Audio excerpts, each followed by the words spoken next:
ces personnes qui portent ce tiers-lieu sont la main dans le cambouis et sont en train de développer des projets, c'est important que nous soyons en capacité de juste en fait déjà dire merci, parce que c'est important d'avoir des lieux comme ça et de dire que c'est assez exceptionnel en France. Et moi j'ai l'occasion et j'ai la chance de me déplacer partout en France hexagonale et dans les territoires ultramarins, et en fait c'est un lieu qui est unique dans son positionnement parce qu'il est vraiment, vous voyez, au cœur du port, et unique parce qu'il vise à rassembler des acteurs très différents, bien évidemment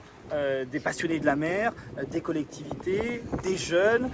des entreprises, bref, des gens qui ne sont pas non plus, ou pas nécessairement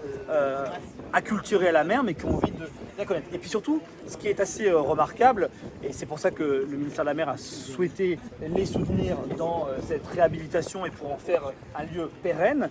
c'est parce qu'ils proposent en fait un éventail de projets à la fois sur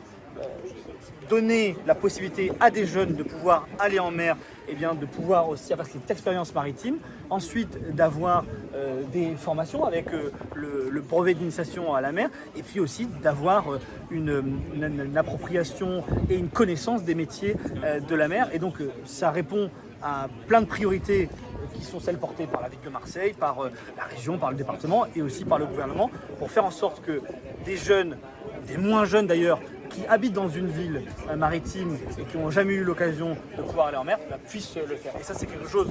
qui paraît peut-être simple, mais je peux vous dire qu'ils sont passés, j'imagine, par des nuits, par des journées où ils se sentaient très seuls. Et donc moi, c'est vraiment un plaisir d'être ici parce que c'est pour valoriser le travail là et les soutenir et faire plus. Là, il y aura besoin de faire plus, et surtout, dans le cadre de l'année de la mer, en 2025, de dire que ce tiers-lieu, que capitale Marseille,